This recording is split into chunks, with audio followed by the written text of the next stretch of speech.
वंदे मातरम। शिक्षक साथियों और शिक्षा जगत से जुड़े कर्मचारी साथियों, जैसे कि आपको पता है 10 तारीख तक आपको अपना प्रपत्र 10 है वो अपडेट करना है। और इसमें जो डीपीसी वाला जो मॉड्यूल था इसमें एक एरर आ रहा था। पहले तो मैं आपको बता दूं क्या एरर आ रहा था, उसका क्या समाधान होगा। तो जैसे डीपीसी में डीपीसी ईयर सेलेक्ट करते थे तो इस तरीके की एरर आ रहा था, जहां डीपीसी ईयर के लिए आपको दो तरह के ऑप्शन आ रहे थे, वैल्यू और टेक्स्ट। जैसे 2018-19 मतलब 80-81 की है, 81-82 या 2011-12 जो भी साल है उस साल के दो ऑप्शन आ रहे थे और कौन सा सेलेक्ट करना है कौन सा नहीं करना है, इसमें कई साथी कंफ्यूज थे। तो ये एक साइट या टेक्निकल एरर था। मैं आपको पूरा अभी लाइव करके बताऊंगा। यहाँ से जैसे आप जा करके अभी जैसे यहाँ प्रोफाइल में जाएंगे, प्रपत्र 10 में जा करके यहाँ से क्लिक करेंगे तो आपके यहाँ जो पदोन्नति वाला टैब था, इस पदोन्नति वाले टैब में आप जैसे क्लिक करेंगे तो यहाँ आपके अगर नो है तो कोई समस्या नहीं, लेकिन आपके अगर यस है तो यस पे जैसे आप क्लिक करेंगे तो आपको एंट्री करनी है। पदोन्नति आपकी पहली है, दूसरी है। जैसे यहाँ से सेकंड पदोन्नति की मैं एंट्री कर रहा हूँ तो सेकंड पदोन्नति पे आपका किस पोस्ट पे सिलेक्शन हुआ वो आपको यहाँ पढ़ना है। तो जैसे मैं यहाँ से जैसे लेक्चरर में हुआ, सब्जेक्ट आपको पढ़ना है कि आपका क्या सब्जेक्ट है। तो आपका जो भी सब्जेक्ट इस लिस्ट में से वो आपको यहाँ से सेलेक्ट कर लेना है। अब यहाँ दो तरह का ऑप्शन है डीपीसी या पदोन्नति में, आपको कार्यग्रहण या परित्याग। आपने अगर परित्याग किया तो उसकी एंट्री करनी है। अगर मान लो परित्याग किया तो आपको यहाँ से जैसे कौन से साल की डीपीसी थी तो आपको यहाँ से इस तरीके से डीपीसी भरनी है, ईयर भरना है जो भी है। उसके बाद में आपको आदेश क्रमांक, आदेश दिनांक और कार्यग्रहण तिथि आएगी नहीं क्योंकि आपने परित्याग किया, और सेव करना है। लेकिन यहाँ से जैसे मैंने परित्याग नहीं करके कार्यग्रहण किया है तो कार्यग्रहण किया, उसके बाद में डीपीसी कौन से साल की थी तो वो आपको अपनी सर्विस बुक से या जो भी आपका डीपीसी का आदेश है उस आदेश में जाकर के कंफर्म करना है कि आप इसकी जो डीपीसी थी वो कौन सी ईयर की है।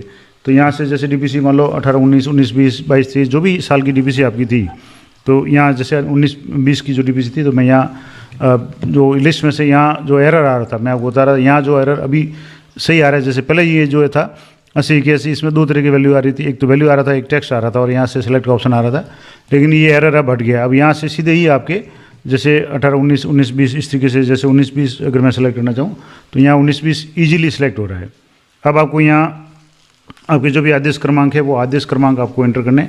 तो यहाँ से जैसे मैं आदेश क्रमांक एंटर कर रहा हूँ 200, जैसे 2019-20 जो आदेश क्रमांक है एक बार मैं एंटर करेगा यहाँ से जैसे 2019/20 और उसके बाद में जो आदेश क्रमांक है यहाँ मैं आपको आदेश क्रमांक लिख देता हूँ 2019 और 20 और उसके बाद में ऑब्लिक जो है वो है 235, तो यहाँ 235 कर लिया।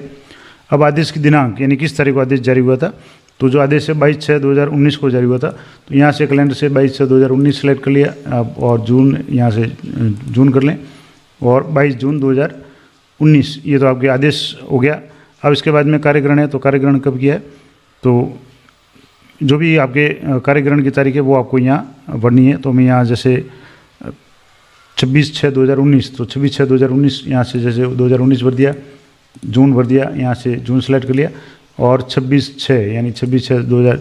अब यहाँ से आप देख लें जो एरर आ रहा था, ये जो एरर इस तरह का एरर आ रहा था अब वो एरर यहाँ से हट गया है। अब आपको कोई भी ईयर सेलेक्ट करना चाहें यहाँ से जैसे 81 से लेकर के कोई भी साल आपका जो भी लागू होता है वो आप यहाँ से कर सकते हैं। अभी जैसे यहाँ मैंने 19-20 किया था तो यहाँ 19-20 आपका जो भी है वो चेक कर लें और डेट देख लें, आदेश की तारीख और उसके बाद में कार्यग्रहण की तारीख और इसको सेव कर लें।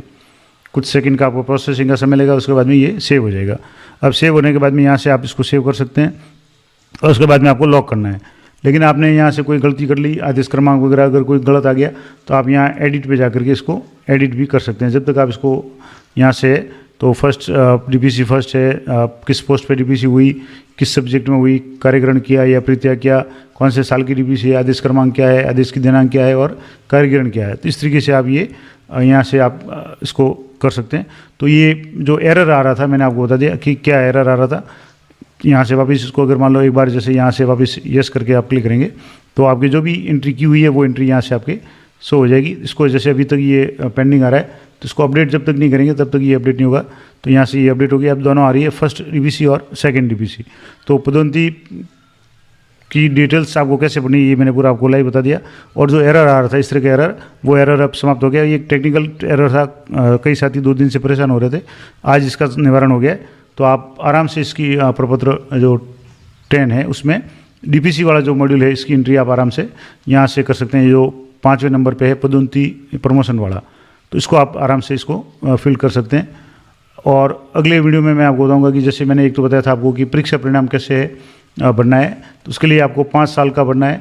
अब इसमें एक और भी मैंने आपको बताया था, कई लोगों के अभी भी थोड़ा सा कन्फ्यूजन था कि जो परीक्षा परिणाम में एक जो लास्ट लाइन आ रही है उसमें क्या भरना है, कार्मिका विद्यालय में ठहराव अवधि। तो कार्मिका विद्यालय में ठहराव अवधि में आपको कहीं कन्फ्यूज होने की जरूरत नहीं है।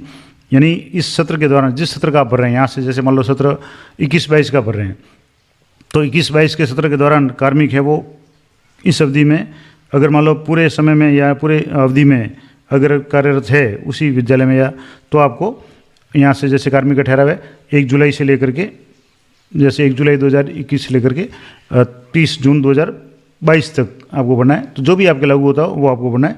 और इस दौरान अगर कार्मिक प्रतिनियुक्ति है, नवनियुक्ति या स्थानांतरण के कारण अगर कार्यालय या विद्यालय बदला है तो उसी सेक्शन सत्र में आपकी जो भी स्थिति उसके अनुसार भरनी है।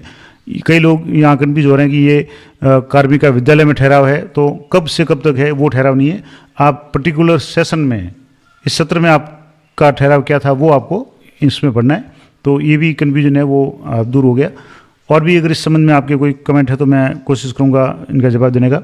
तो 2-3 कमेंट मेरे पास आए थे। मैंने एक तो पीडी के कार्मिकों के लिए NIC ID या जो IFMS 3.0 यूनिक ID जो थी वो क्या होगी, तो वो मैंने पिछले वीडियो में डिटेल में बता रखा है। आप 2 तरीके से पता कर सकते हैं, सब वीडियो लॉगिन IFMS 3.0 पर जाकर कर सकते हैं, या PRI जो पे मैनेजर है वहाँ जाकर के भी आप इसका पता कर सकते हैं। दूसरा मैंने अभी आपको बताया कि जो DPC ईयर सेलेक्ट करते तो उसमें जो एरर आ रहा था वो एरर क्या है वो मैंने इसी वीडियो में आपको क्लियर कर दिया कि वैल्यू और टैक्स का जो एरर आ रहा था वो एरर है, अब हट गया है। तो इसको भी आप सही तरीके से कर सकते हैं। तो ये थी महत्वपूर्ण जानकारी। और भी इस संबंध में अगर आपकी कोई क्वेरी है तो कमेंट जरूर करें, मैं पर्टिकुलर टॉपिक पे आपको लाइव पूरा वीडियो बना करके बता दूंगा। तो जानकारी चल गई तो वीडियो को लाइक करें, शेयर करें। मिलते हैं नेक्स्ट वीडियो में, तब तक जय हिंद, जय भारत।